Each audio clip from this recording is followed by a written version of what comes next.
to do a video because I've been struggling with certain issues like this. I won't even say issues, certain health concerns as this.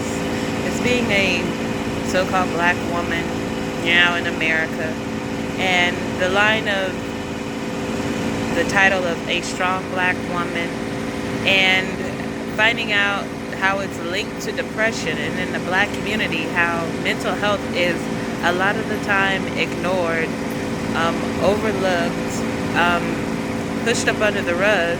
And I come to find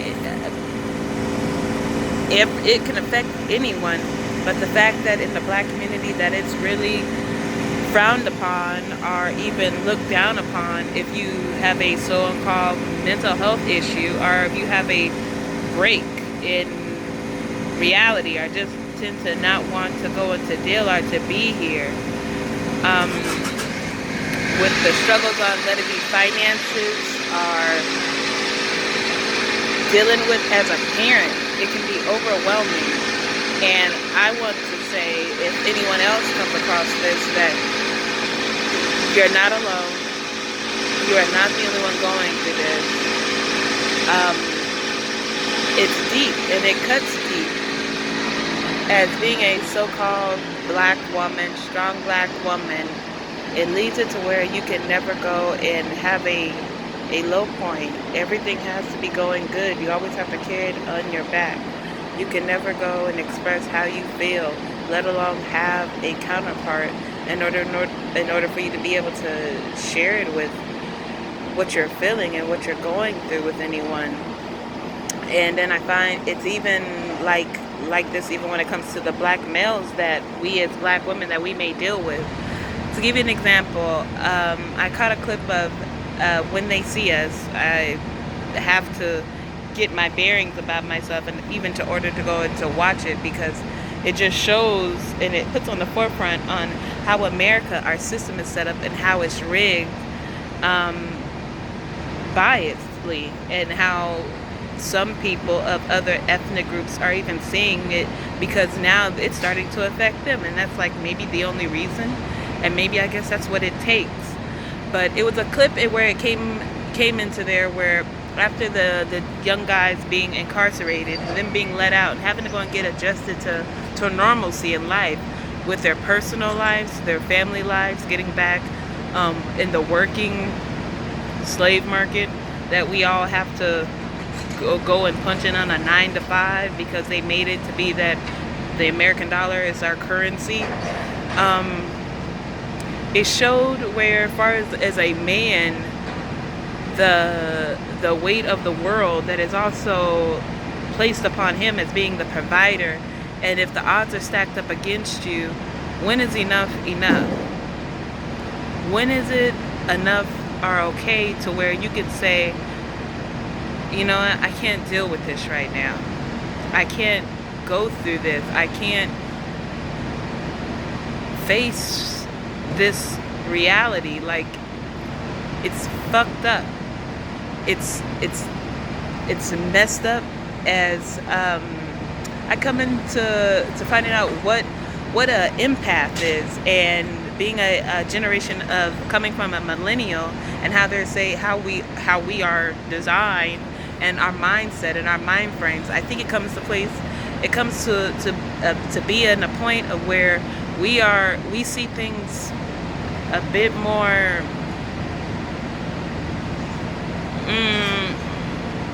realistic, I would say, are optimistic, and it would be like, just because it's this way doesn't mean that it's right. Like, they have a scripture where it says, teach a man how to fish, and he can feed himself. But if you then have to go and to apply for a license just to fish, then it's kind of like, well, it defeats the whole purpose of if you teach them how to go and do this, because there's nothing free in this world, because everything that there is, you have to act in order for you to be able to do that. So, in coming into realizing, let it be taking care of kids, trying to provide for your bills, if everything else is raising in price and your income is the same, is it like you are just determined to to fail. It's what the system, where the way it's rigged in order for you to think, because that's the mindset that they want you to have, is that there's no way out. This is the best that it's gonna go and get.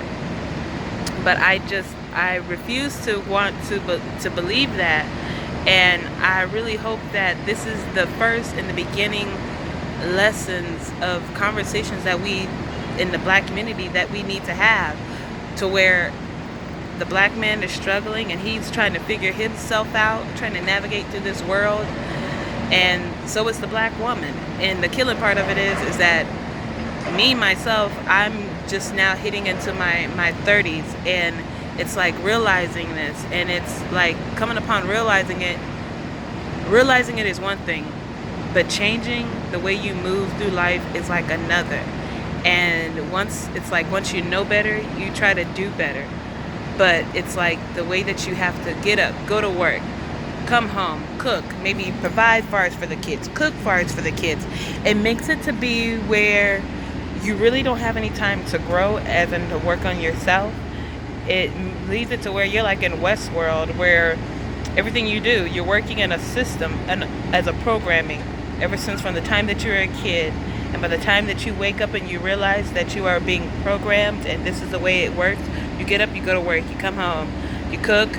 You can't spend any time with your kids because you're tired. So then maybe that's then the weights of, am I a bad parent because I don't spend enough time with my kid? Let alone as if you're struggling in order to provide for them, because maybe from traumas that your partner or your ex-partner have, to where it leaves it to where they're so fucked up they can't help you because they don't even know themselves. It's deranged, it's messed up, but this is the beginning of a conversation that I want to go and to start to have and to share, because me personally, I know I myself am going through this, and I just want people to know that there is help, that there are other people that are going through this, and there are more than what you know of in the black community, black women, that we are going through this.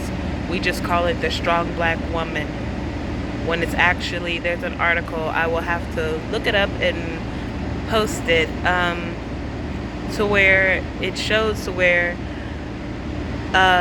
certain struggles that black women go through, we just put it on our back and we just say, okay, this is another thing we got to go and get through.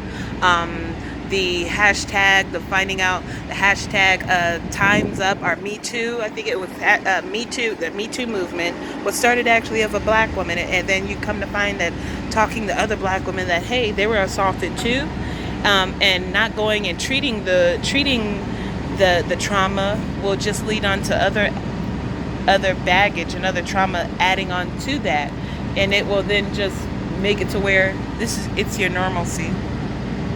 And with on top of it, you thinking that it's normal, then you have children, and then they are added onto it.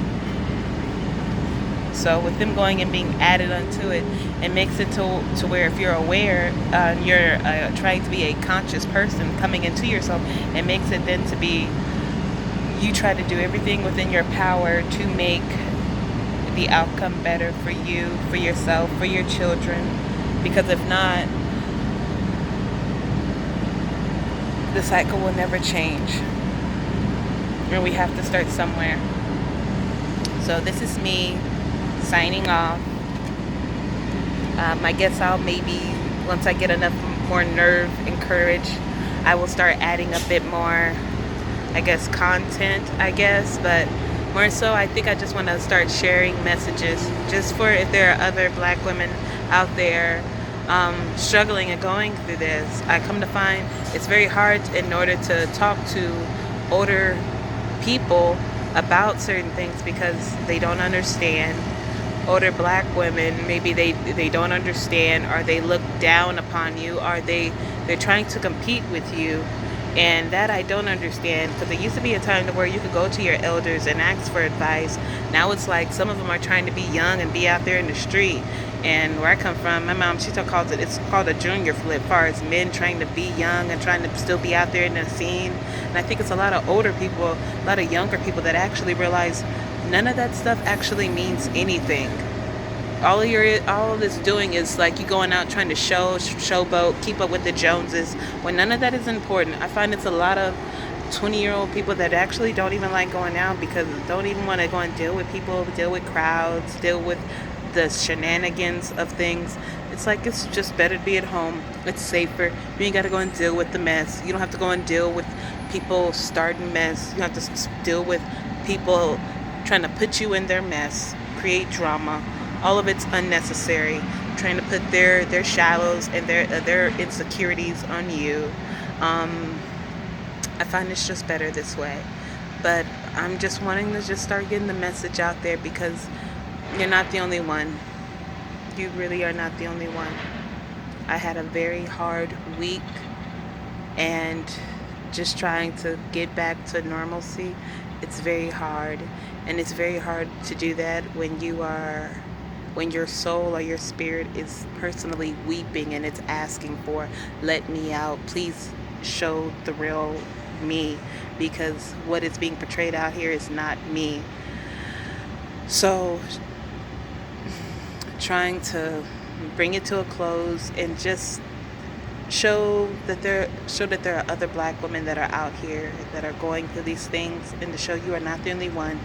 There is another side, and if in other communities they can go and acknowledge that there is a thing as far as for mental health and how it trickles down into your life and to your children's life, I think we need to start having these conversations, especially as far as for in the millennial generation, because now we are the group that are becoming the adults. We are taking over from I think it's the baby boomers. So our Generation X, I think it is, Generation X or Y, we are taking over. So we need to start becoming aware of these things, because certain things that they don't see, we do see. We do see the real. We do see that our government is not what they say they are. We do see our school systems are fucked up. We went to school, and I mean, a lot of things that's changed, and what was used to be 1 + 2 is this. Now you don't do it like that anymore. And I'm just wanting to bring some clarity to it, because you're not crazy. But they will, and life will make you seem like that. Society will make you seem like that. So this is me signing off, and hopefully I will have the courage enough to go and then to post this. Have a good day.